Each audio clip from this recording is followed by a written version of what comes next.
From KTN. I have my colleagues Francis Gashuri from Citizen. The conversation is also live on K24, and Alan Owino is here from K24. It's also live on KBC, represented by Nancy Okware, and it's also live on NTV. Marita Oletenges is here with us. This conversation is also being transmitted live on several radio stations across the country. Welcome for this conversation, and welcome Your Excellency Raila and Martha.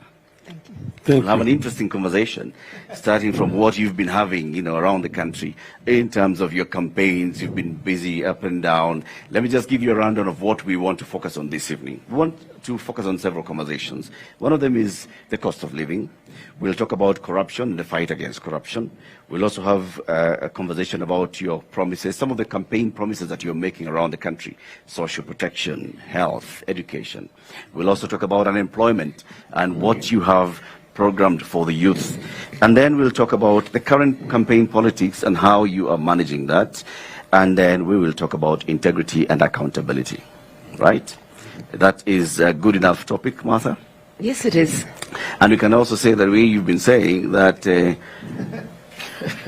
Raila ni mzalendo. And that this is the kind of campaign that you've been having, haro going around the country and even meeting people who are making fun of you and engaging with them one-on-one. The haro is theirs, but we use hello a lot when the crowd is making noise. Right. Yeah, but everybody is entitled to enjoy whichever, whether by mimicking, whether by their memes, you're entitled to enjoy. And then there are those who also mimic you, Baba, when you come onto the stage and the first thing he says, higher, higher, to get the crowd to attention. And you've stopped doing the kitendawili. Why? I've not really stopped doing the kitendawili. I just don't do it as often as I used to do. But sometimes I use it when I want to bring a point home. Then I use kitendawili. It's not that I don't use it because some people have accused me of bana kitendawili. That is not really the reason. Yeah. You just transitioned from now doing kitendawili to doing the dance. Yes. It's a new Raila. Exactly. Okay. You metamorphose. Let's get into the conversation, Francis. Great. Thank you, Mr. Odin, Madam Karua. The very fundamental question on many people's minds tonight is the cost of living.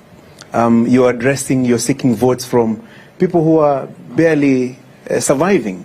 The cost of living, cost of unga, cost of fuel, and all the other costs are rising fundamentally. And in the very short run, in the interim, because you have President Uhuru Kenyatta's here and the government's here, what in the interim would be your proposal to reduce the cost of living and make life easier for many Kenyans? That is in the short run. But in the long run, what would be your promises? What would be your plan in the event you're elected president in August? Well, because if you look at really the cost of it, I see some people who are really trying to divide attention of the public, playing populist politics with the cost of living. But the facts are that, one, I think you had like a crop failure. You did not harvest enough to be able to satisfy the demands, the needs of the country. Secondly, there have been other events which have taken place in other parts of the world, which themselves are major contributory factors to the rise in cost of living, not only in Kenya, but around the world. Even see the USA is fighting it. European countries right now are having serious problems because of what is happening in Ukraine there. So there are factors beyond the actual control of the government. But you can actually make some adjustments when you, for example, cut down on certain expenditures and then focus on feeding the people, making it much more bearable for the local person in the country. And you're really talking about basically just essential commodities like the cost of unga, which everybody talks about, the price of sugar, or the price of cooking oil, and also petrol and so on. You can, by looking at the budget and making some adjustments in terms of expenditure, both recurrent and development, you can be able to make some adjustments. Okay. Mheshimiwa Madha, swali hilo gharama ya maisha. Bila shaka unatafuta kura ama mnatafuta kura na Mheshimiwa Odinga, na watu wanakuambia kuhusu njaa, wanakuambia kuhusu gharama ya maisha, na wanahitaji suluhisho. Kuna suluhisho la muda huu kwa sasa, ili wakienda kupiga kura mwezi wa 8 angalau swala hilo liwe limeshughulikiwa japo kwa kiasi kidogo? Kwa sasa tuelewe, azimio haiko kwa serikali. Jubilee ambayo iko kwa serikali ni chama moja baina ya vyama 26 za muungano wa Azimio.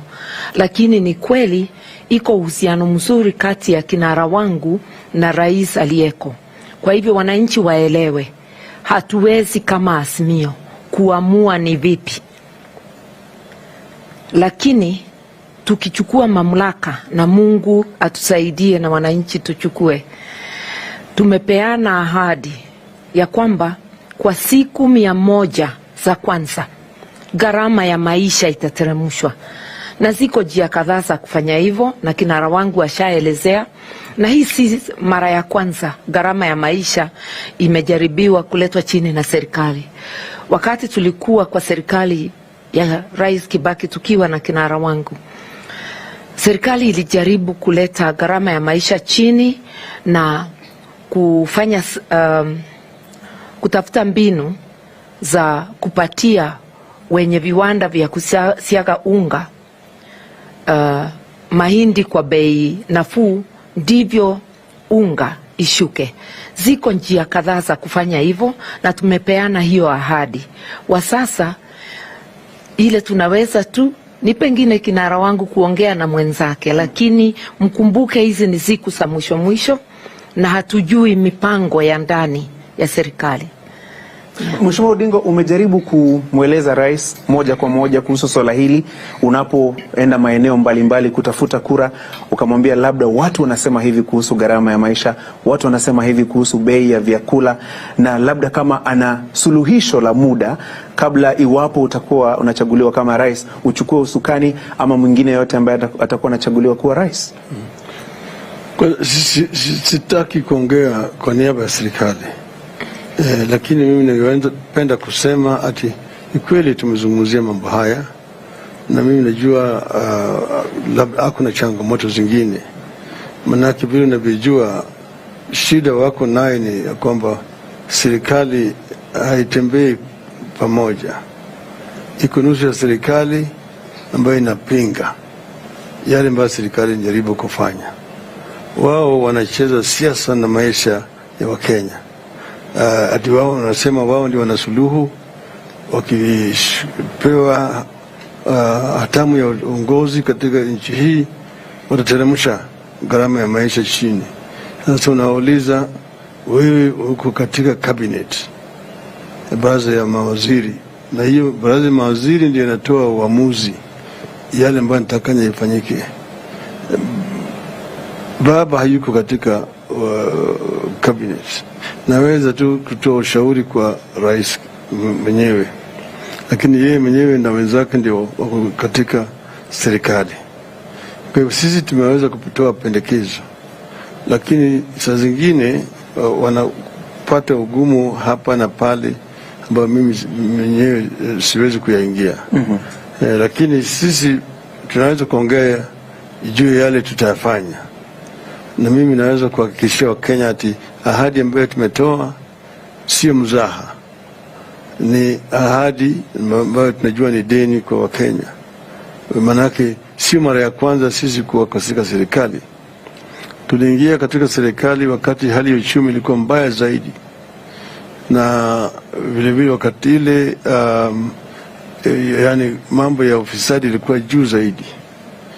tupoingia huko tena tulikuwa tumeahidi wa Kenya tutaleta somo la bure ya primary shule, na tulipoingia na imna hii tukaanza kutekeleza somo la bure, na vile vile tukatafuta mbinu ya kuleta kazi kwa vijana ambayo ilisaidia vijana kupata pesa kidogo kwa mfukoni mwao, kama ile kazi mtaani ambayo sasa inaitwa, na hiyo ilikuwa inafanywa katika pembe zote za taifa, ikasaidia vijana kukuwa na pesa ambayo wanaweza kutumia kununua chakula, na vile vile tukaagiza mahindi kutoka ng'ambo, tukalipa sisi kama serikali, na tukalazimisha NCPB kuuza hizo mahindi kwa bei nafuu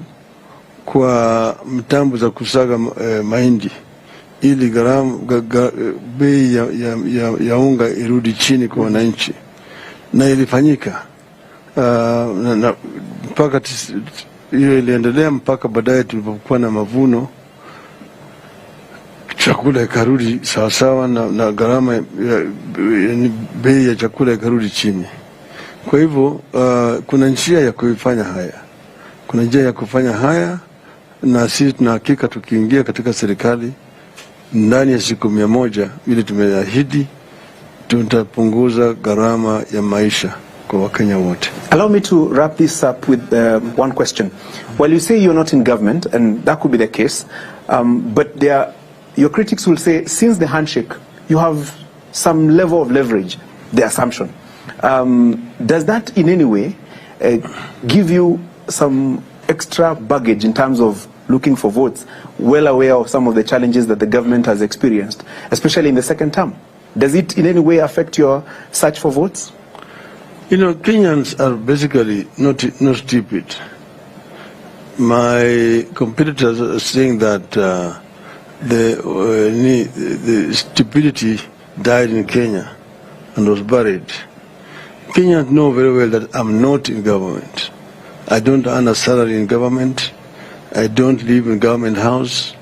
I don't get any allowance from government.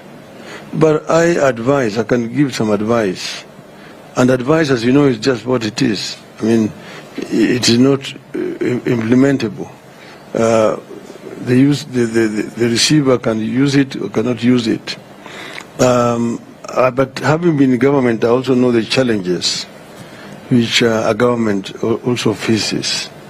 Like this crisis we're in right now, it's a serious crisis. You can see the way the cost of crude oil has gone up. You know, and when the cost of oil goes up, virtually everything else goes up in a country.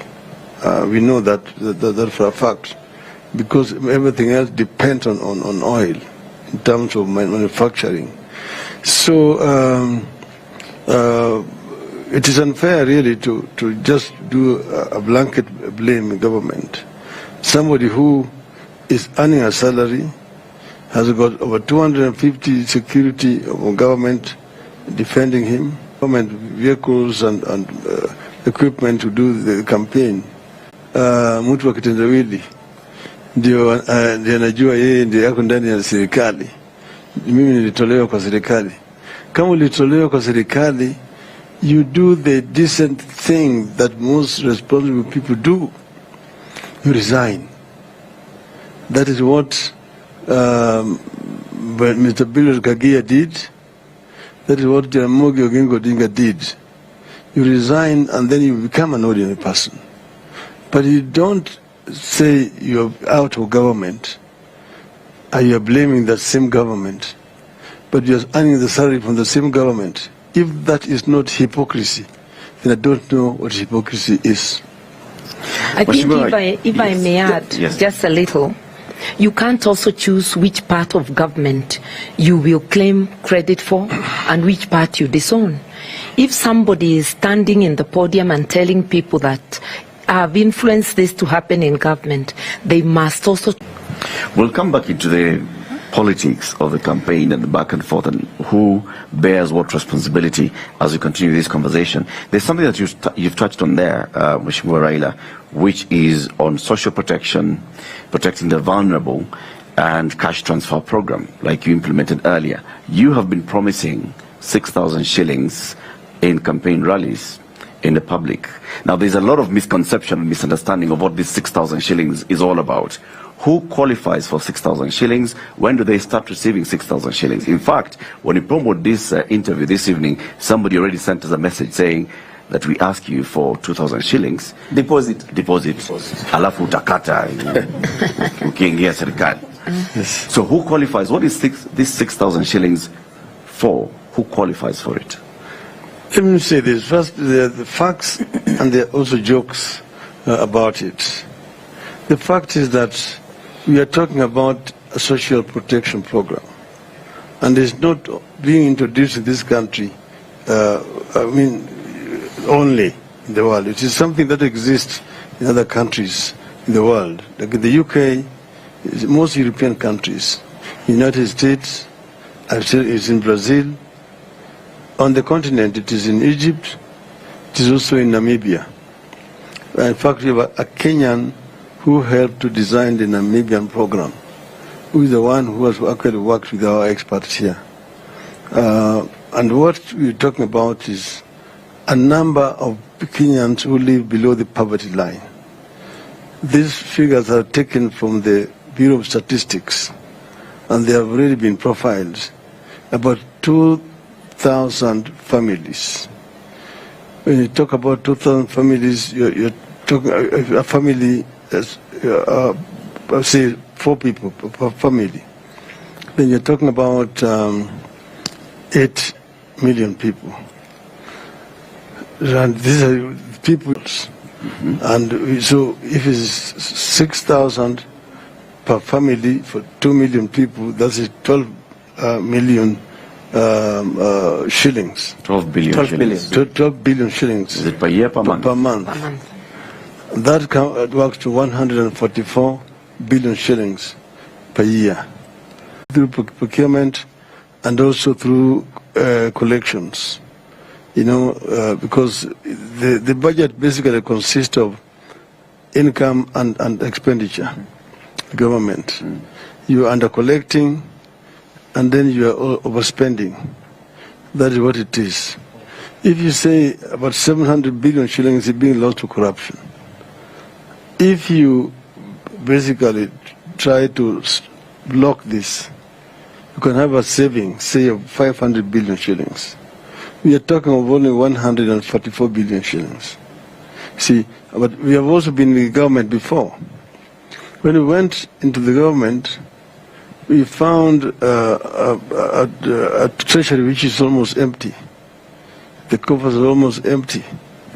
The growth was also negative. The revenue collection was very low, generally. But then we immediately realized the cause of it. The revenue officers, basically are the boys in town. They're the ones who are buying apartment blocks in town, in the rural areas. They're the ones who are building high-rise buildings in village markets and so on. So if you do a lifestyle audit, you'll be able to just get rid of this. And what we did exactly that. We suspended them, we did a lifestyle audit, and we actually sacked some, retained those who are not very tainted, transferred them. The other side is the expenditure side of the budget. You have these so-called, they call them procurement officers. They're all seconded into ministries from the treasury. They're the other group, like the revenue officers. Exactly the same thing. The procurement at that time was being done through these officers. There's a government requirement that any procurement above 100,000 shillings had to be done competitively. In other words, you had to advertise in at least 3 leading newspapers. Yep. And then there must be at least 3 bidders, and then you award to the lowest, as it were. What we discovered was that each and every one of these procurement officers had 3 companies registered. And so then there was a collusion that this officer is in health, he's supplying water. This one is in water, supplying agriculture. The one in agriculture is supplying roads and so on and so forth. There's a collusion. So anytime you advertise, you will get three bids. And all of those 3 bids are coming from one person. And then the cost is heavily inflated. Like they will be buying, say, a calendar at which should be costing 20 shillings, be buying it 100 shillings. An item which is supposed to be costing 50 shillings is bought at 1,000 shillings. And then that amount of money is shared between these people. So that's how revenue is being lost. I'm just trying to elaborate to you how this 2 billion shillings get lost in the government. It is not a fictitious figure. It is something that is realistic. And if you pay proper attention, you can actually save that money and use that money for the kind of program that we're talking about. This is one of them. So if we were to look at this 6,000 shillings, why 6,000? Why not 7? Why not 5? Why 6? 6 is because this will bring these people to what we call the minimum, basically level. Yeah, I mean more than $1, $3 per day, and they will be able to live like other people. And it is not just a waste. You see, it is an investment, because when you do this, the people, I mean, in the rural areas particularly, the purchasing power of these people go up. The shops in the rural areas can now do business. So the economy, the rural economy itself is stimulated through this amount of money. So it's like an economic stimulus program. It is not just a waste. With a ripple effect. Yes. My final part on this particular question is, currently the government has a program called the Inua Jamii, which is a cash transfer program to the elderly, to persons with disability, severe disability, and to vulnerable and orphans. So is this a similar program? Are you going to scrap the Inua Jamii program, or are you consolidating the Inua Jamii program and just adding from 2,000 shillings to 6,000 shillings? If you go into your records, you'll find that I'm the one who launched the Inua Jamii program in Mombasa when I was Prime Minister. It was really our idea to help the elderly people and also the people with disabilities and so on. Those are people who are not able to really fend for themselves. And it was capped at 2,000 shillings. That is a separate program. These are the other group of people. Some of them, those other ones may also be included in this group. But that this is over and above the Inua Jamii program. This one here is targeting those specific families who have been profiled by the National Bureau of Statistics. Okay. Okay.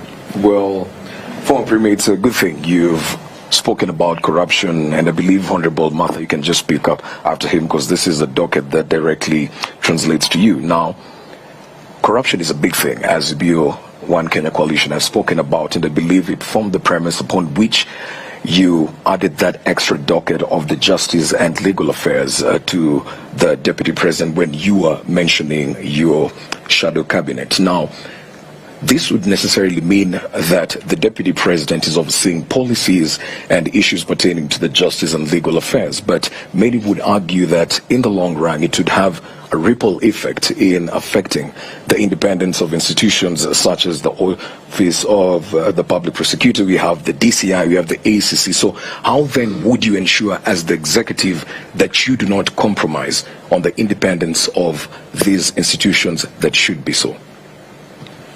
Of course, she's going to talk to you about the details. Yeah. But let me just tell you that we have one government. And the government now consists of three arms. You've got the executive, you've got the judiciary, and you've got the legislature. All these three arms are interdependent. If one is not working properly, efficiently, it actually affects the other arm of the government. See, so it is necessary, therefore, for these three arms of government, in spite of the independence, to also see the interdependence of them, because they are all providing services. The executive cannot perform its work if the judiciary is not working. You see, if the judiciary is not working, it actually affects the executive. See, when you are talking about the criminals, and if these criminals are arrested, and then they are taken to court, and then they are released, of course they become a drag on society. You've got, how many cases have we had? A criminal who was killed or who was threatened to kill.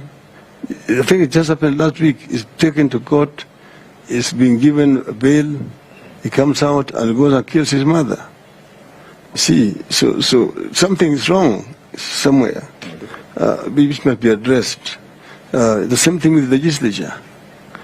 If Parliament is the one that passes the laws, the executive implements the laws which Parliament has passed. They use those laws to govern the country. Then the judiciary interprets the laws and to see that the laws are being implemented, they're not being violated. But if the legislature makes wrong laws, then the executive also work is affected. So there must always be a kind of cooperation. I think people are pushing this word so-called independence too far, as if they are in different countries.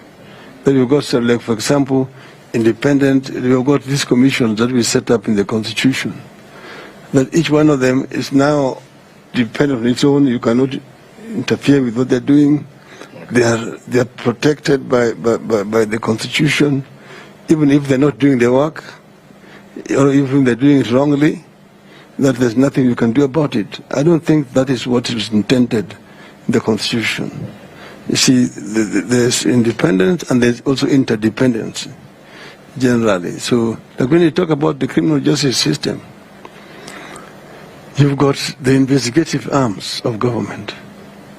Then you've got the procedural arm of government, the DPP. Then you've got the judiciary. You see? So sometimes you find the police themselves collude to shield criminals. But sometimes the police have done their work. The DCI has done its work and has gotten sufficient evidence. The DPP refuses or says this evidence is not sufficient. And it's discretionary on him. He refuses to prosecute. Or then it agrees to prosecute, takes to court, then the courts themselves are compromised. And you know that courts sometimes are compromised.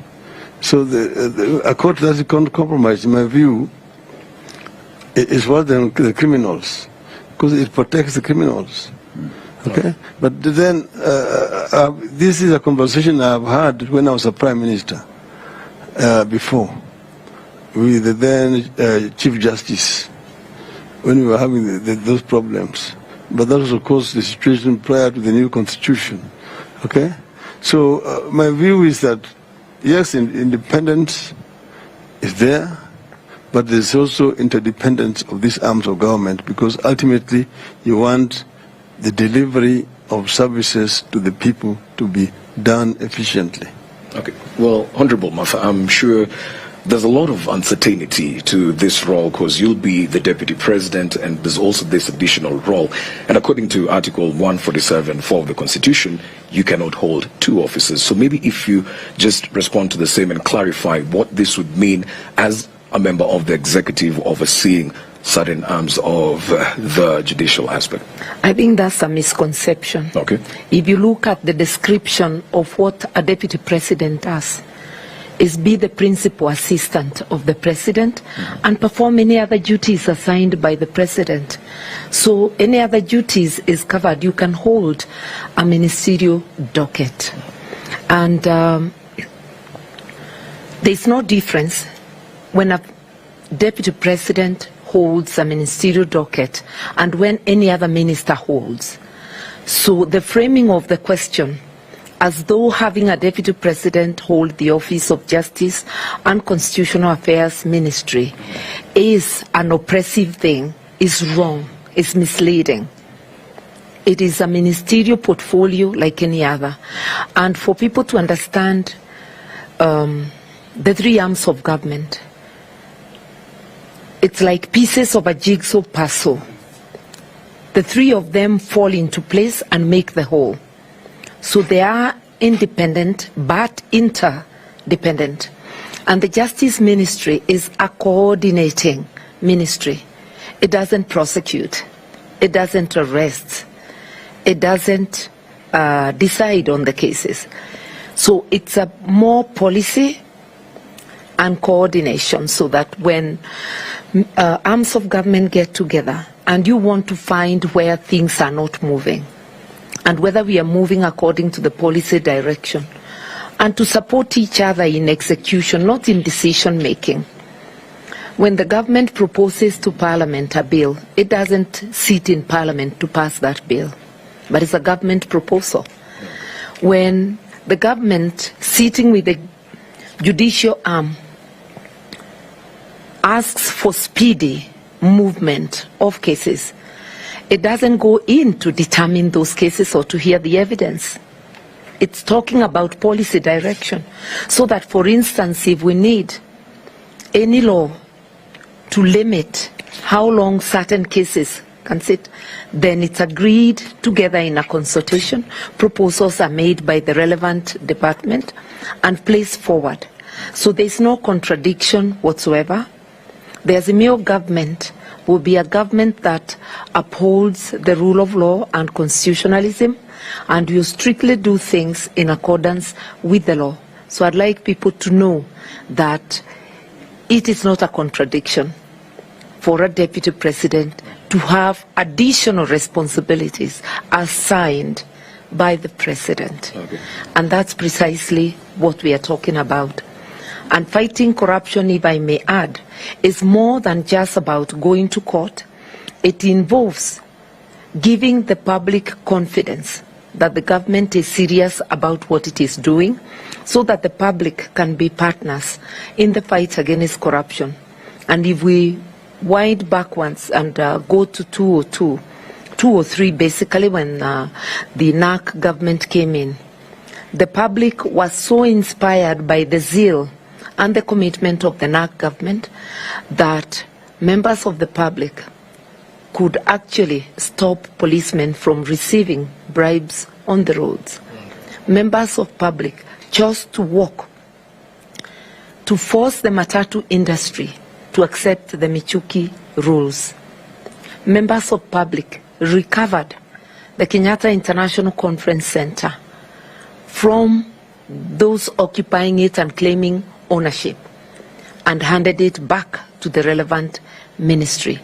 This is the kind of thing we are looking for, that we will demonstrate our commitment to fighting corruption and make the public our partners in this fight. And that goes beyond just applying the law, and also working seamlessly with those in the criminal justice sector, the courts, the legislature, where we need to tighten the laws, etc. Okay, well, yeah. Even as we continue with certain aspects of the manifesto that you gave out as a coalition, a big and integral part of this year's election is pegged around the women factor. Yeah. And when we talk about the women factor, we talk about the 2/3 gender role representation, especially in the bicameral house. Now, your competitors, from the suggestions that they've been given, many have argued there's a lot of practicality, for lack of a better word. They've spoken about giving half of the government to the women. They've signed charters. They've also spoken about putting up a kitty for the women. And they've added to that and said that they're going to achieve the 2/3 gender rule within the first 100 days in office. On your side, what is the assurance that you're giving women, despite you being potentially being the first female deputy president? What assurance are you giving people to say that, you know what, moving forward, we're going to have better representation of women in our government? It's easier said than done. For us, the commitment is demonstrated. Right now, Azimio is not saying that we will do for women ABCD. My principal, seated right here next to me, appointed me his deputy. That's a demonstration of the commitment. So when we say that we will fulfill, we will continue the implementation of the Constitution, which includes the 2/3 gender rule, we have demonstrated it. When my principal says that he actually believes in 50-50, he has not just the 2/3 gender rule, but 50-50. He has already demonstrated it. So for the competition to claim that they have the commitment, where have they demonstrated it? And we have gone beyond that. If you look backwards, and I always tell this story, that when we came from Beijing in 1995, those of us who were in parliament then were bringing in motions for the implementation of the commitments in Beijing. And I remember my sister, the Honorable Charity Ngilu, Governor of Kitui, and Senator Beth Moore bringing such motions. On my part, I proposed the Equality Act and the Domestic Violence Bill, which was later to be adopted by the government. But only one man joined us and brought a motion to set up the Gender Equality Commission. That man was none other than the Right Honorable Raila Amolo Odinga. So that is just to show that the commitment of Azimio to women's issues runs deep. It's not just about this election, it's something that we practice. And if you look even in Parliament, a majority of the elected women will be from his party. And even now those running, there is quite a good number. So I'm saying our commitment is demonstrated. I don't want to talk about my part because I think that it goes beyond saying. Okay. So we will not only implement the 2/3 gender rule, which is the starting point, but we will go beyond it, and that commitment has already been shown. All right. Yeah. After that question on, fighting corruption and the position of women from Alan Owino of K24, my colleague, Melita Oletendes from from NTV, has a question on youth and the position of youth. Thank you very much. Ningependa kuuliza swali langu kwa lugha ya Kiswahili. Nafasi za ajira ni jambo ambalo mmeahidi kwa pamoja, na ni shina muhimu sana katika uchaguzi ujao, ikizingatiwa kuwa gharama ya maisha imeenda juu. Lakini tukizingatia kwamba serikali ya Jubilee ilikuwa imeahidi nafasi za kazi milioni 1 kila mwaka kwa awamu yao ya pili, je, nafasi yenu ya uwazi kabisa au mbinu ambayo mtalenga kutumia kuhakikisha kuwa mnaongeza nafasi za ajira nchini hususan kwa vijana, na pia mbinu ipi mtakuwa mnatumia ili kuhakikisha kuwa watu wamepata ajira humu nchini? Ndio, sisi tayari tumesema katika manifesto wetu ya kwamba kwanza tunaongea kwa jumla juu ya uchumi, na tumesema tunataka kupanua uchumi wetu.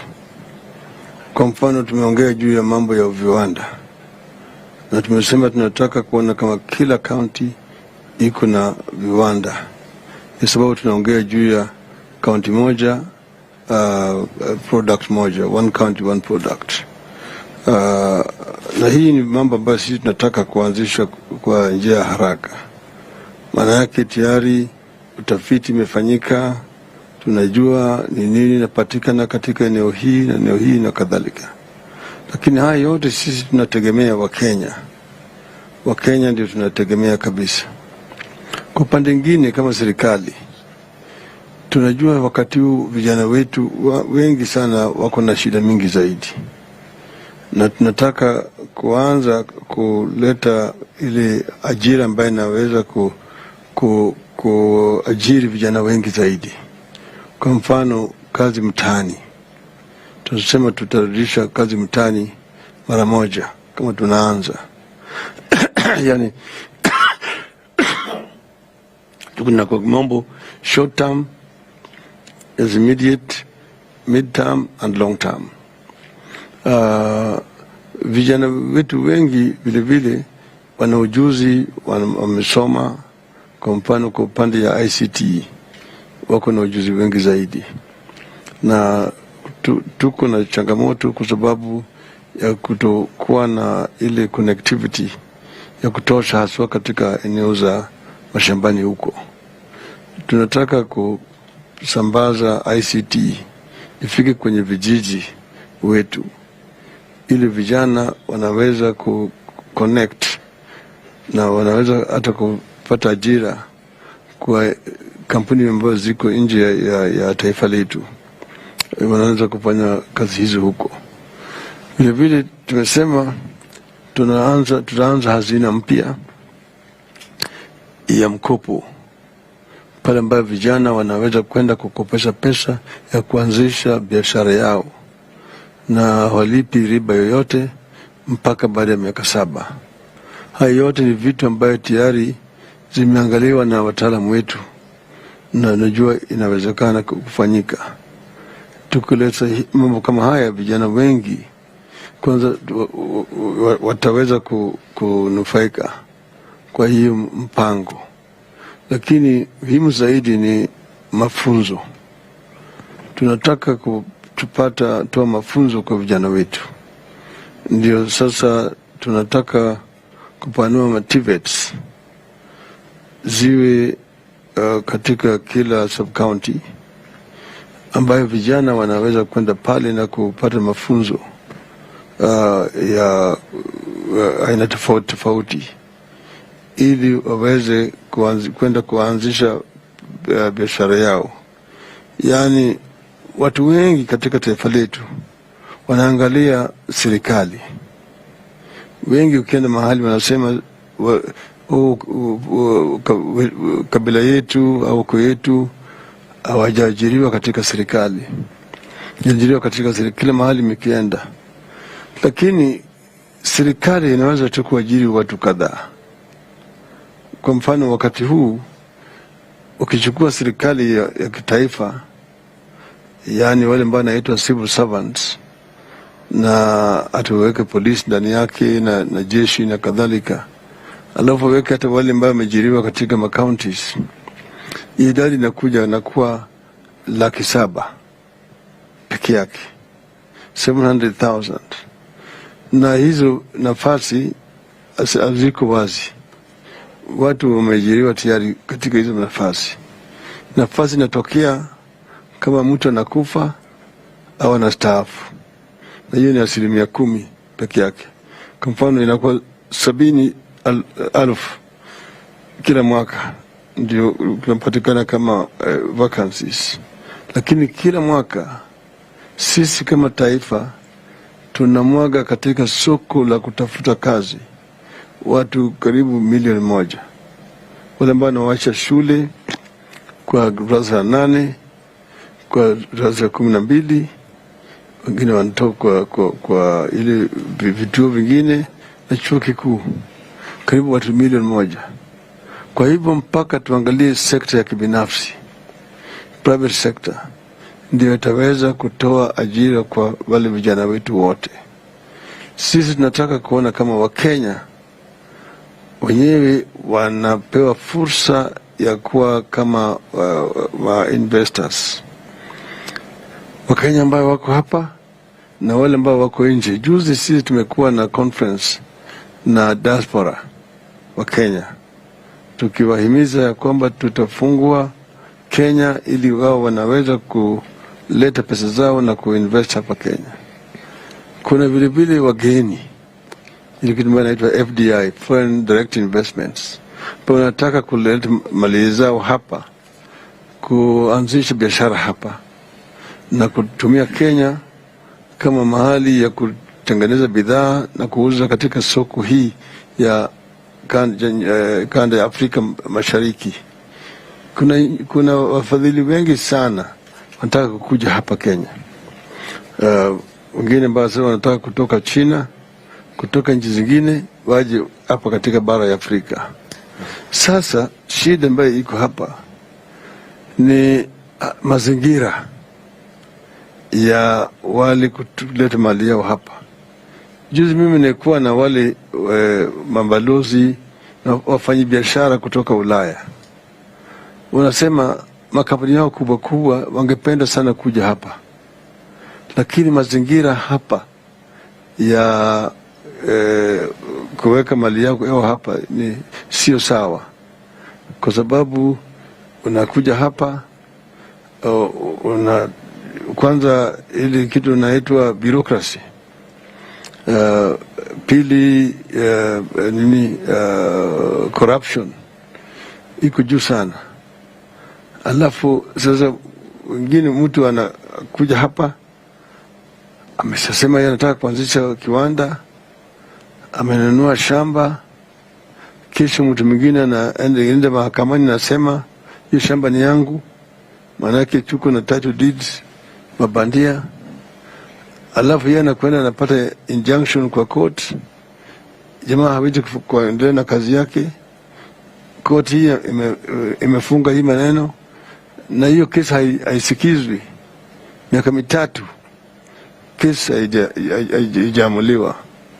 Juzi nilikutana na Amerika, amekuwa hapa sasa kwa miaka 3, anakuja kesi imehairishwa, ati yule jamaa ambaye alienda mahakamani hayuko, wakili hajakuja, mahakama ameharisha kwa miezi 6. Ananiuliza mimi, Raila, hawa jamaa, do they know I'm coming from the LA? Do they know where LA is in this world? I'm not going to come again here. You see, this guy has been wanting to invest in the country, but he cannot, because somebody who is holding a wrong title deed has gone to court and has gotten an injunction, and the matter is not being heard. So if you say the judiciary is letting us down, creating a very unfriendly environment for investors, we know what you're talking about. Lakini sisi tunataka tukiingia ndani tufungue, manake hii italeta ajira mingi kwetu. Tumesema tunataka kujenga special economic zone ili ya Dongo Kundu ya kufanya kazi, ingine tujenge Lamu, ingine tujenge huko Kisumu, tihari ingine nataka kuweka hapo Voi, okay? Na hiko industrial parks ambao sisi tutaweka niyo kama Nyeri, tutaweka industrial park huko, niyo kama Embu tunafanya namna hiyo, Garissa na kadhalika. Tunaweza kuleta vitu ambavyo vitatoa ajira mzuri kwa vijana wetu. Kwa hivyo sisi tuko na mpango mingi sana kwa vijana na kwa kina mama, na tuna hakika ya kwamba inawezekana. Mheshimiwa Martha, kwa kifupi tu, Mheshimiwa Raila Odinga amegusia kwamba kila mwaka tunao wasomi ambao wanafuzu 1,000,000, lakini je, mrengo wa Azimio pengine unalenga kuwa na nafasi ngapi za kazi kila mwaka? Nafasi za kazi tunaweza peana figures na ziwe juu au chini, lakini vile kinara wangu amesema, ukiangalia sekta ya SME wa sasa ina zaidi ya watu 2,000,000 wakipatiwa mazingira sawasawa ya biashara, sababu hata wao wanafinywa na ufisadi. Ukienda kuuliza license, ukienda kufanya nini, unaona hata mtu wa welding anaulizwa certificate ya health. Saa zingine hizo vikwazo zote zinaletwa na ufisadi, zikiondolewa kazi zitapatikana nyingi. Na kazi si za wekezaji wa kutoka nje peke yake, ni mazingira ya kila Mkenya, na ndivyo tuweze kuwa na kazi za kutosha kwa vijana wetu. Na lazima tujaribu, kama wale wanakuja kwa market ya kutafuta kazi ni zaidi ya 1,000,000, lazima tujaribu tuone zile kazi zinapatikana, zinalingana au zinaongezeka. Na hii haiwezi fanyika mara moja, inafanyika kwa taratibu zile tutaweka, na tuko tayari kufanya hiyo yote. Maliza hiyo kwa MSMEs, yani jua kali, sisi tayari tumesema ati sio tu kuwatambua, lakini kuwasaidia wao ili waweze kupata mkopo kwa gharama ya chini. Na vilevile tumesema tutaleta ile kitu inaitwa shahada ya jitihada, recognition of prior learning, RPL.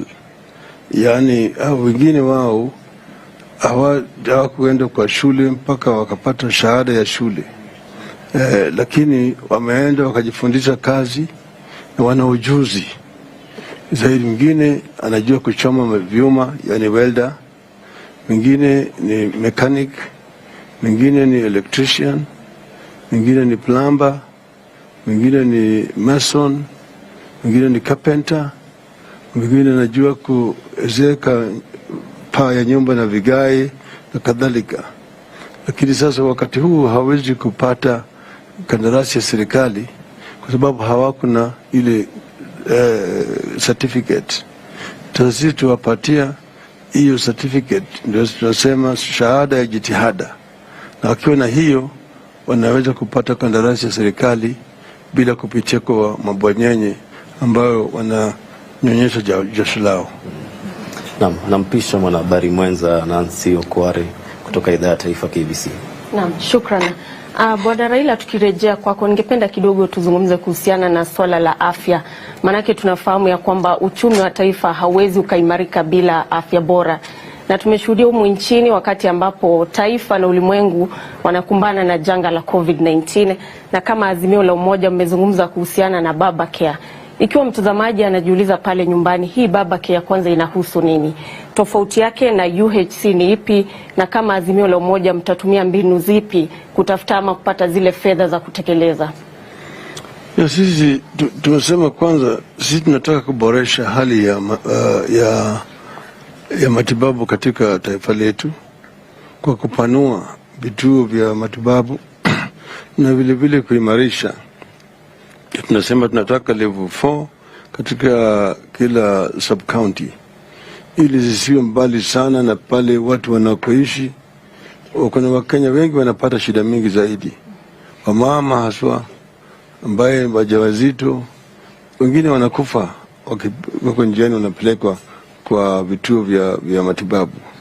Kwa sababu tunasema tunataka iwe karibu. Pili, tunataka kuna vituo zingine ziko pale lakini hakuna dawa ndani yake, hakuna vifaa ya matibabu, hakuna manases au daktari. Tunahakikisha na kwamba kila kituo cha matibabu imewekwa vizuri, imewekwa vifaa vya kutibu watu, kuna dawa ndani yake, kuna manases na daktari. Pili, tumeongea juu ya bima ya matibabu. Manake wale walileta kufanya tu kama experiment. Waliweka Kisumu, Machakos, Nyeri na wapi? Kitui ndio. Kitui. Sisi tutaweka, itakuwa kwa counties zote za Kenya, na Wakenya wote watakuwa chini ya bima sawa sawa ya matibabu, sio tu ya kufanya majaribio. Watoto, wakina mama, wazee, vijana, na tuta vile njia ya kuwasaidia kulipa ile premium wale ambaye hawezi kulipa, ili kila mtu awe na cover. Akiwa mgonjwa anaweza kwenda kwa matibabu, na kama hata na pesa apate matibabu sawa sawa. Vile tutajaribu sana kuweka rasilimali katika zile vituo za matibabu ya hali ya juu. Wakati huu Wakenya wengi wanaenda ng'ambo, sana India, wengine wanaenda Uingereza, wanaenda Afrika Kusini na kadhalika. Lakini zile vituo tunaweza weka hapa kwetu. Manake sisi tuko na wataalamu wengi Wakenya hapa, wamesoma vizuri kabisa, wanajua mambo ya matibabu. Yale ambayo inakosekana ni vituo. Na pili, vile mahospitali za kibinafsi, gharama iko juu sana. Wengi wa Kenya hawezi kumudu.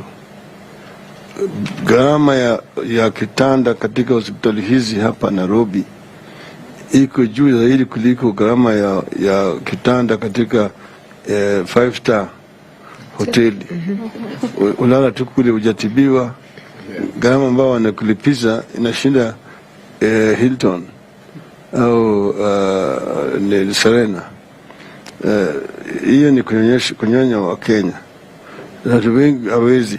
Mtu amekaa kwa hospitali kwa siku chache, gharama imefika milioni. Siku hizi unakuta wa Kenya wanakutana jioni Pan Africa Hotel, Nairobi Club, jiwapi, kwenda kusanya pesa ya matibabu. Watu wanafanya tu kazi kwa hizi vituo vya matibabu katika taifa letu, wananyonyesha wa Kenya.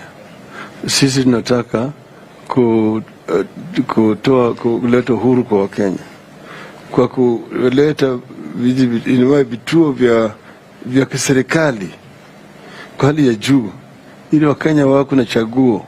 Kama unataka kwenda Aga Khan au Nairobi au wapi, unaweza kwenda mahali na utapata madaktari ambayo utatibiwa kwa ile gharama ambayo wewe unaweza kumudu. Hiyo ndio tunataka kufanya. Naam. Yeah. Pengine Martha, tukipata kauli yako kuhusiana na hili swala la afya, manake ni wengi ambao wanaathirika, unapata kina mama, watoto. Unahisi kama taifa ni kipi kilichofanyika tukajipata pale ya kwamba unalipa fedha nyingi baada ya kusalia hospitalini kwa muda mfupi, kisha dawa hazipatikani, unapata ya kwamba unaambiwa baada ya kutibiwa nenda pale nje kanunue dawa? Ufisadi umechangia pakubwa. Dawa zinapelekwa hospitali ya serikali, mahospitali ya county, unakuta hata zikiwa zimeletwa juzi hakuna dawa. Lakini daktari atakwambia ile chemist utaenda kununua. Sasa tunashindwa. Anajuaje ile chemist iko na dawa? Na si daktari mmoja, kutakuwa na mtindo. Hiyo hospitali utakuwa unaelezewa ni wapi unaenda. Kwa hivyo ufisadi unachangia pakubwa, na ndio tunasema kwa serikali ya Azimio tutapambana na ufisadi vilivyo, sababu kila mahali, kila sekta, kila huduma imeathiriwa pakubwa na ufisadi. Ningependa Wakenya wajue, wakati tulikuwa tukiwa wadogo, na hata nikiwa mpaka university, hospitali zile zilikuwa nzuri zaidi hapa nchini ni za serikali. Na watu wakigonjeka walikuwa tu wanaenda dispensary, wanaenda hospitali kuu. Nikija hapa kusoma kwa chuo kikuu cha Nairobi, City Council dispensary ulikuwa unajua ni ipi inafungua 24 hours. Zilikuwa wazi, zilikuwa na dawa, zilikuwa na kila kitu. Wachache sana walikuwa wanaenda hospitali ya kibinafsi. Tukiboresha katika baba care, mahospitali ya serikali, hiyo ndio italeta bei ya hospitali za kibinafsi chini, sababu watu watakuwa vile kinara wangu amesema, itakuwa hapo wazi. Unaweza ingia hospitali ya serikali upate matibabu poa, unaweza enda ya private. Na kama unaenda ya serikali bila malipo, watu wataopt kwenda ya serikali bila malipo. Lakini iko mambo mingi tutachangia kuboresha, kuona wako na vifaa vya kutosha vya kukagua ni matibabu gani, na pia ya kufanya treatment. Ndivyo kama ni hiyo matibabu ya kansa inafanya watu sana sana waende India, hiyo ni mambo inaweza fanyiwa hapa. Na zote tukiwa na lengo la kuboresha nchi yetu, na serikali ya Azimio ikiwa ina mwongozo wa aina hiyo, mambo ya matibabu, tutaokoa Wakenya wasiuze mali yao yote, wawachwe bila chakula, wawachwe bila mali ya mambo ingine muhimu, wauziwe shamba yao sababu wamechukua mkopo, na tuache kama nchi kupeleka pesa zote zetu ng'ambo. Hizo pesa ziboreshe serikali zetu. Naam, Latif. Well, we're having a conversation with the Azimio presidential candidate Raila Odinga and his running mate Martha Karua. We're coming to you live from Karen. This is a joint broadcast between several media houses, KTN, Citizen TV, NTV, KBC, K24, and several radio stations. We'll have a few minutes to conclude this conversation. So we're going to have some 3 questions. One of them is around the preparation for the August 9th general election and the confidence around it. The other one is on management of public debt. And of course, we have to talk about accountability to the public. So I'll start with my colleague Alan Owino of K24.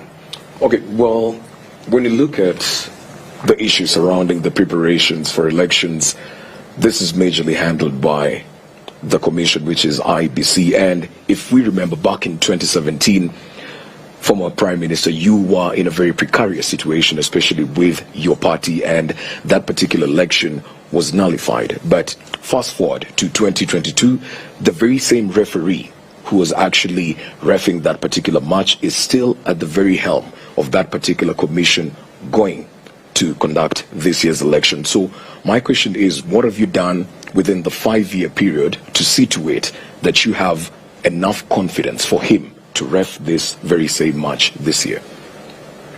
Well, I have expressed sometimes my misgivings before, and I have said that I want to be convinced that preparations have been done that are above board to ensure a free and fair electoral process.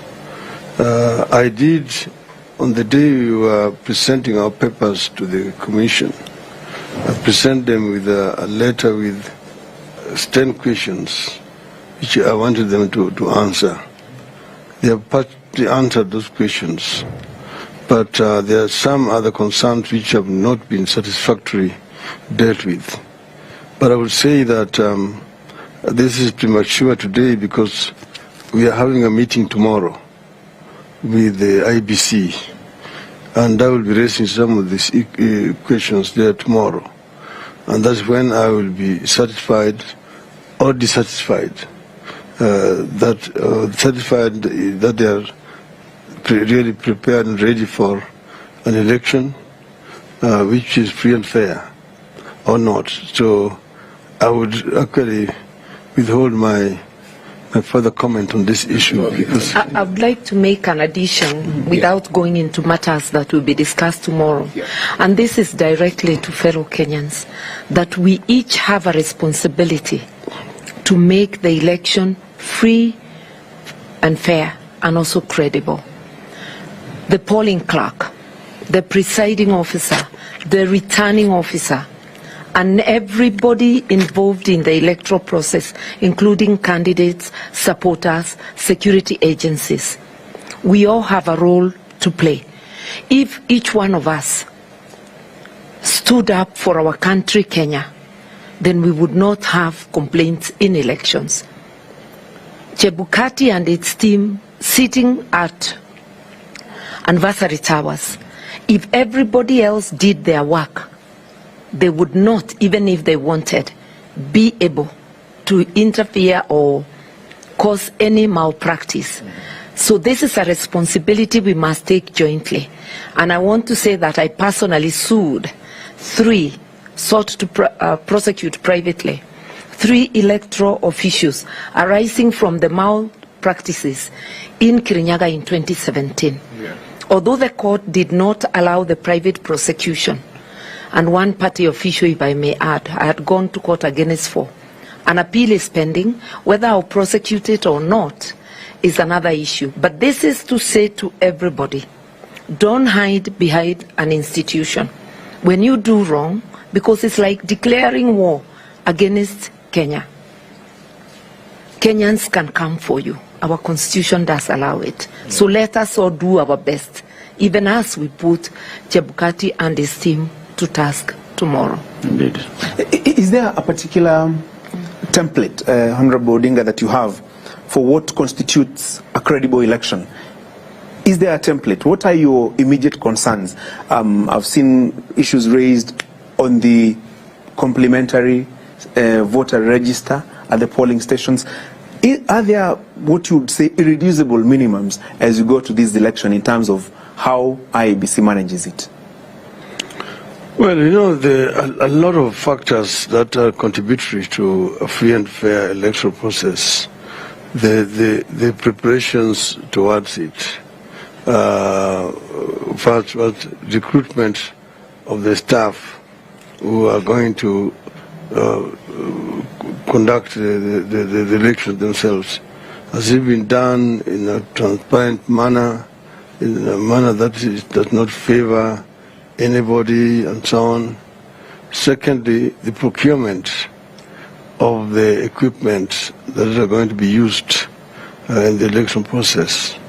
Here you have got right now the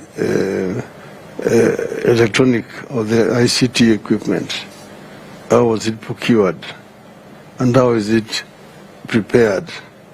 And who was involved? And how has it been tested that is going to work and is not going to fail? Then the printing of ballot papers. Who is printing these ballot papers? How was the contract itself procured? Where is the guarantee that this printer has not printed some extra ballot papers which can be used to do stuffing, as you know, what has happened in the past? Okay? Then the issue of polling stations.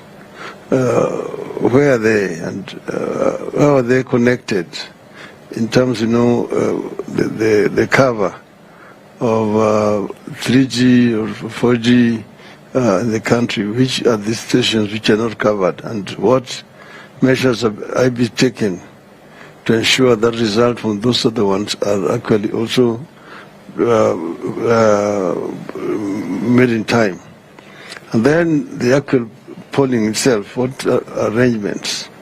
Like you've got that backup you're talking about, which has become contentious. Mm-hmm. The IBC is insisting that you don't need a manual register. And people are saying that there's no harm in having a manual register as a counter check. So that when somebody comes and is identified electronically, you also delete his name on the register. That gives you the number. Eventually you can, from the numbers which you have crossed, know how many people have gone through that polling station. So that eventually, when wrong results come out, if 100 people voted, but then eventually 200 are announced, you can counter check from that register to confirm that indeed what has the number which has come out is the number which voted here. They're saying they don't want to see that. The harm that causes to them, nobody knows. That is their own issue. Mm-hmm. So basically, the overall preparation of the election in that manner, and then the security.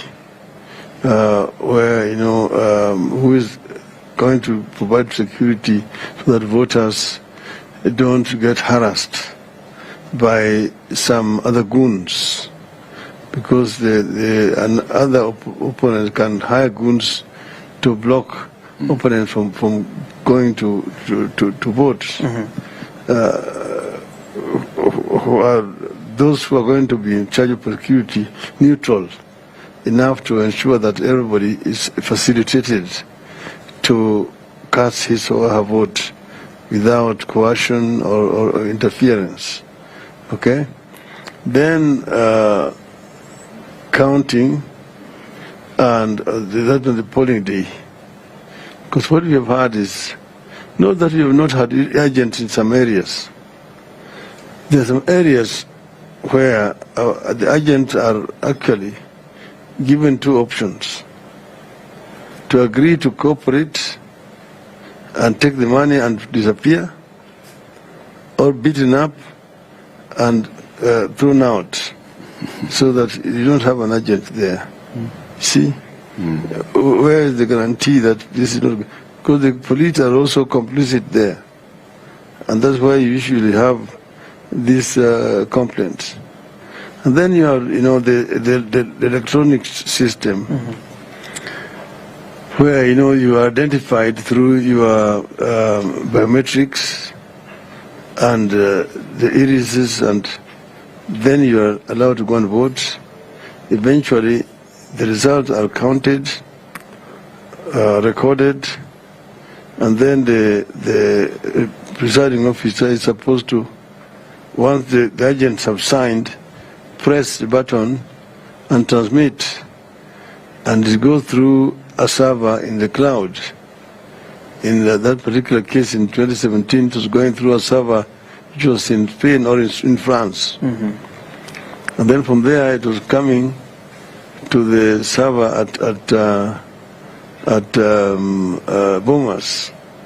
But then there's a logarithm that they put in, which was capturing the result before they entered the server at Bomas. So we had situations where our agents in the stations are giving us different results from the results that are being announced. Then you had two parallel lines running like this: 54, 44. 54, 44. I lost with 44. 54. My governor in Nairobi, 54, 44. In Kajiado, 54, 44. In Garissa, 54, 44. In all over where they lost. That was what it was. Mheshimiwa, as we conclude the conversation, your competition has actually challenged you many times publicly. William Ruto saying, should he lose this election, he's prepared to concede defeat. Are you prepared to make the same commitment to the country? Definitely. Definitely. I'm the sportsman between me and him. And I know that asiyokubali kushindwa sio mshindani.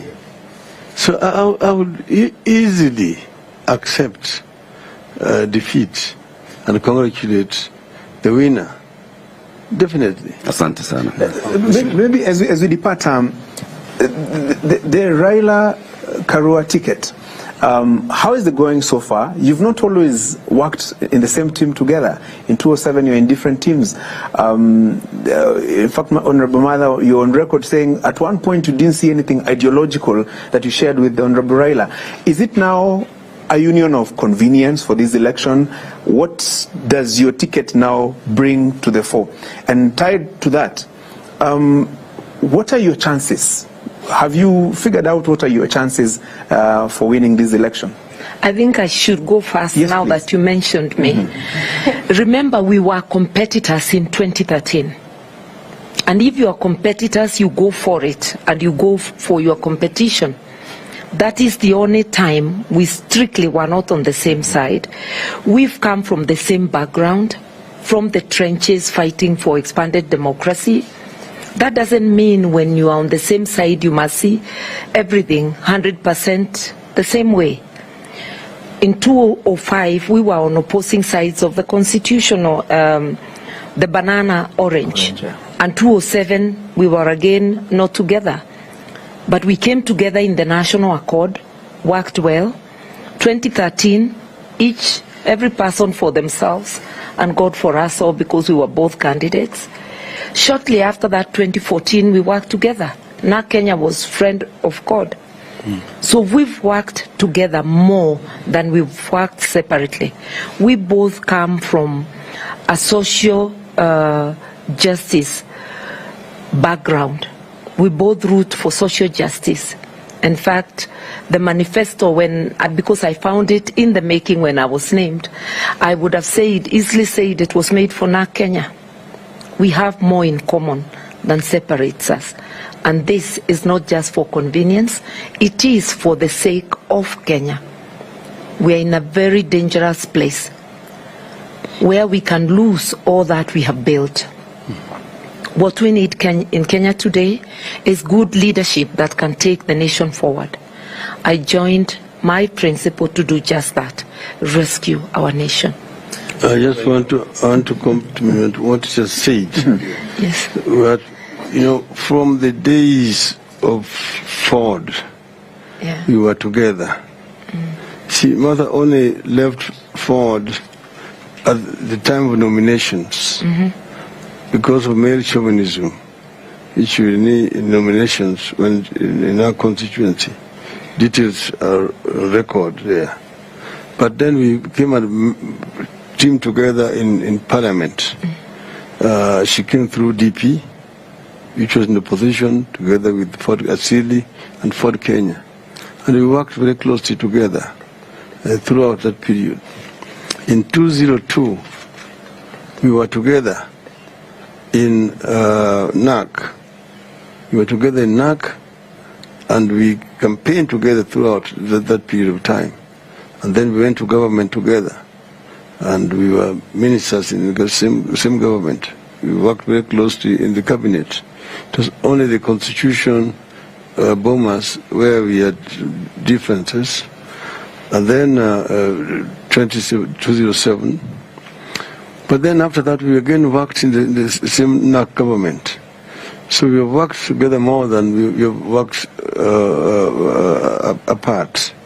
And as she says rightly, politics, sometimes you disagree in interpretation on issues. That does not make you enemies.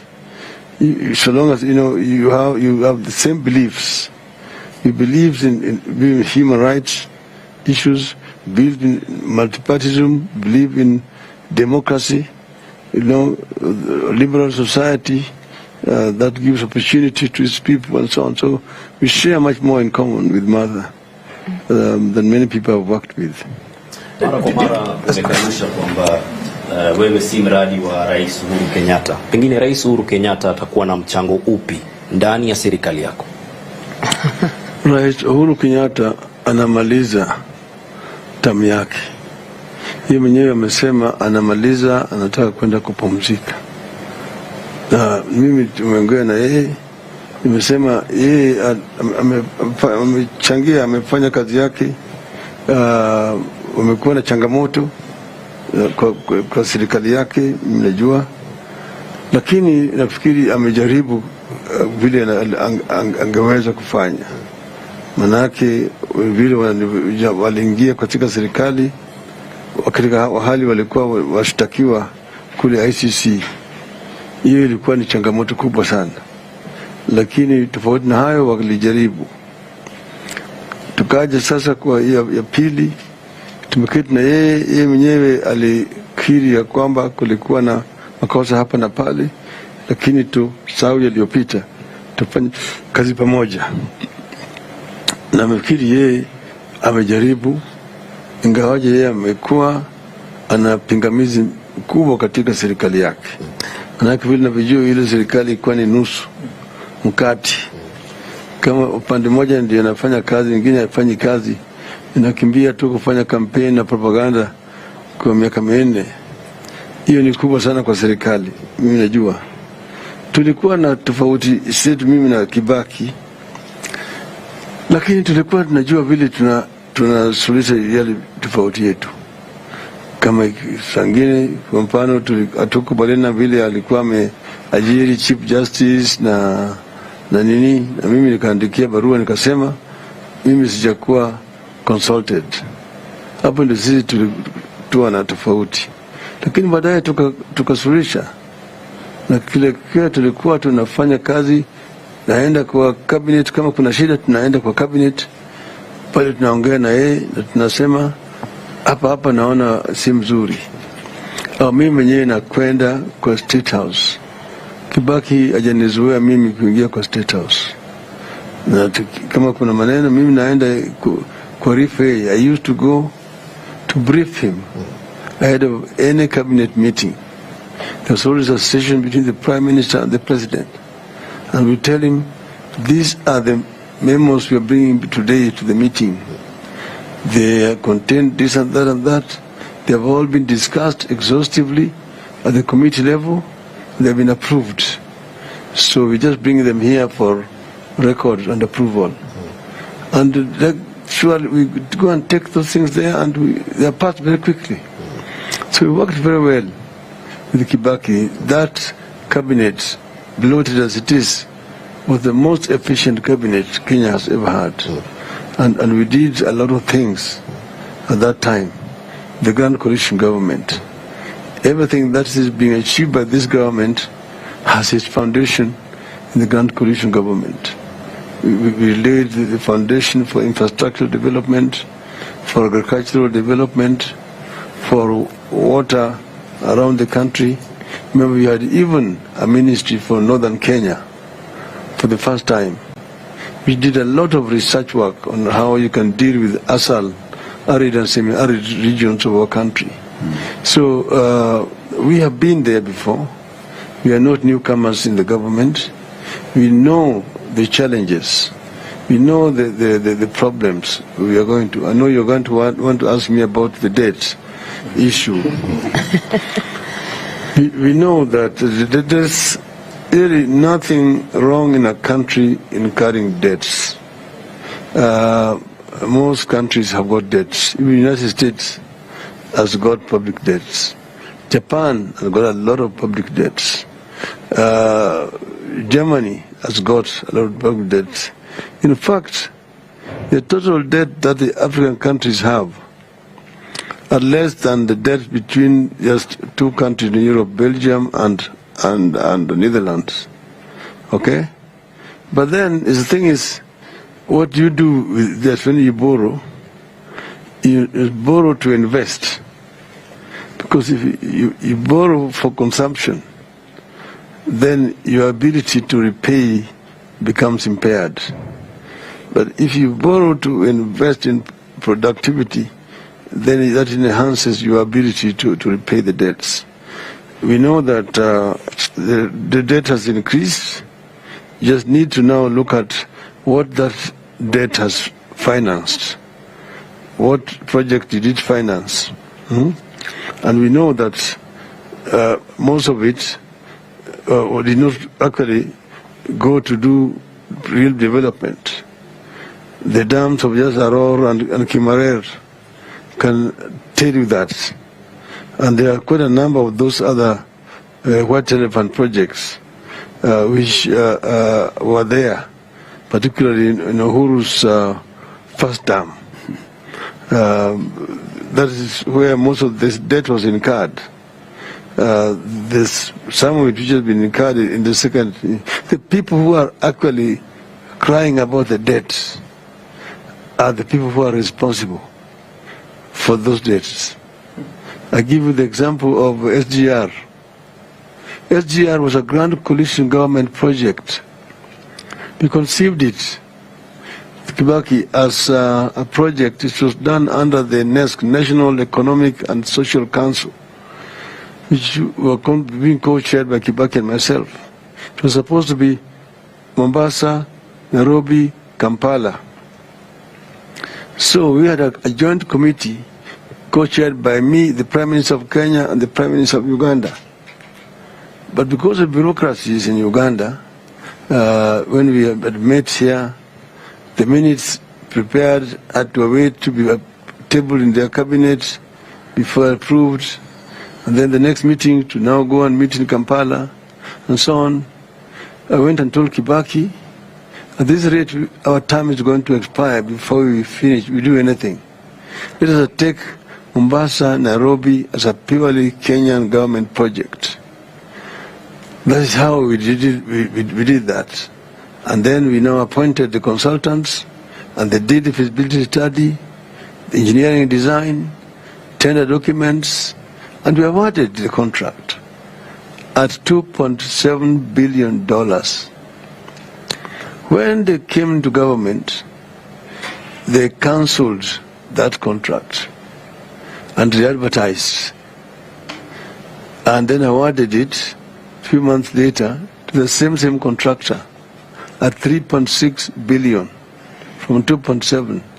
Then it went to 4.3, then 4.6, then I don't know 5 point what.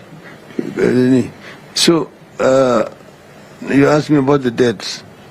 This is how the debt is accumulated, okay? And that was the first time that those Tanga people are saying nothing happened. Most of these debts were incurred at that time. Now, what we are going to do, because we have dealt with these issues before, we will look at particularly, there are some commercial debts. What is really killing are the commercial debts with short-term period of repayment, high interest rates. Those are the ones that you really need to renegotiate and get maybe a refunding or so that you can extend it to a long-term debt with lower repayment rates and also reduce the rate of interest. There are several ways of dealing with this issue, so that you don't want to get in the government and just work to pay the debts and do nothing. Okay? We have analyzed the debt that we owe as a country. We know that it can be managed. We know what we intend to do with it, so that we don't just go to government and nothing is happening. We will find a way of dealing with it. If elected president in August and deputy president in August, you will be the second implementers of the presidential system of administration, presidential system of government. Maybe in a minute or two, each one for you, Mheshimiwa Raila and Mheshimiwa Martha, what is that one thing that you will avoid from the Uhuru Ruto administration? The unseemly disagreement, taking it to the public. People may differ on how to go about things. That's supposed to be settled in the boardroom. We will try to conduct ourselves in a way that maintains the respect of the office and demonstrates respect to the people of Kenya. We have the new constitution brought a presidential system, but it also brought a devolved system of government. Devolution actually ought to make service delivery more efficient. But you need to look at it that you don't have 48 governments, 47 counties, and one national government. There's one country, so it is one government. And therefore, you need to work together closely with the devolved units and agree on priorities. And also you must have a benchmark which performance of the counties can be measured. You see, so that you have equal system of service. You have a situation where other countries do so well in health systems, others do better in education facilities, others in water, and others. We must have one country. We must have a way of measuring performance of county government, and that is the responsibility of the national government. So if we do that, we will be able to make this country work for the good of the people of the country. How can the people of Kenya hold you to account for all the promises that you're making? You see, the taste of the pudding is in the eating it. The Kenyans know me because it's not my first time to go to government. I mean, I'm not going there as a newcomer. They know what I can do because I have delivered when I was in government. As a Minister for Energy, I'm the one who made rural electrification an infrastructure development rather than a commercial enterprise, and made it possible to roll it out countrywide, okay, in the short period. And I'm the one also who came up with the reforms to remove transmission and distribution from generation and allow the private sector to come in at the IPPs. At that time, it was opposed. Then, in the road sector, I'm the one who introduced these road agencies, the Kenha, Kura, Kera, at that time, which was opposed very vehemently, to make the service delivery much more efficient at that time. But I think that with the devolved system, there's really no need now for Kera and Kura, because those should be responsibilities of the county governments. You see, why should we have roads in Mombasa which are not the responsibility of the county government of Mombasa that are being run from Nairobi, or in Kisumu, or in Nakuru, and so on, or even rural roads in the counties? Those should be responsibility of the county government. If you do that and release resources to go down there, 35% of resources is very easily done. Even the health sector system, release the money to go down because health is a devolved system. Agriculture, the same. So you're having a problem here about, you're sticking to about 15%. To actually release 35% is so easy. Just release the responsibilities with the resources. And now and supervise the county government from Nairobi. Then services will be delivered properly. Asante sana. Right Honorable Prime Minister Raila Odinga and Martha Karua, asante sana for taking this conversation with us this evening. This has been a joint conversation between several media houses, KTN, Citizen, K24, KBC, and NTV, and several radio stations this evening. We want to thank my colleagues here who've been with us this evening. Alan Owino from K24, Nancy Okware from KBC, my colleague Melita Tenges from NTV, my colleague Francis Gashuri from Citizen, and my name is Eric Lati from KTN. We thank you very much for watching this broadcast, and of course, if you've got any questions, just follow us on all our social media houses from the various stations, and then we'll also be forwarding them to Right Honorable Prime Minister Raila Odinga and his running mate, Martha Karua. The upcoming debate? Presidential debate? Yeah. As you know very well, the Media Council of Kenya, the Media Owners Association, and the Kenya Editors Guild have been working on a presidential debate, and the dates are soon going to be released. The debates will be taking place in July. The question is, the one for the Deputy President, will you attend? Would love it. You will be ready? I've said I would love it. Honorable Raila. I had agreed, but as you know that other people refused, rejected, objected. I have participated before, as you know. The other time I debated alone. so it will depend on the availability and preparations. Okay? But a commitment from you is you're ready and willing to attend the debates. Always ready. Keep it here for that. We'll tell you the dates for those debates. And of course, you've heard the Azimio candidate and running mate are ready for the debates. Asante sana. Good evening. Good evening.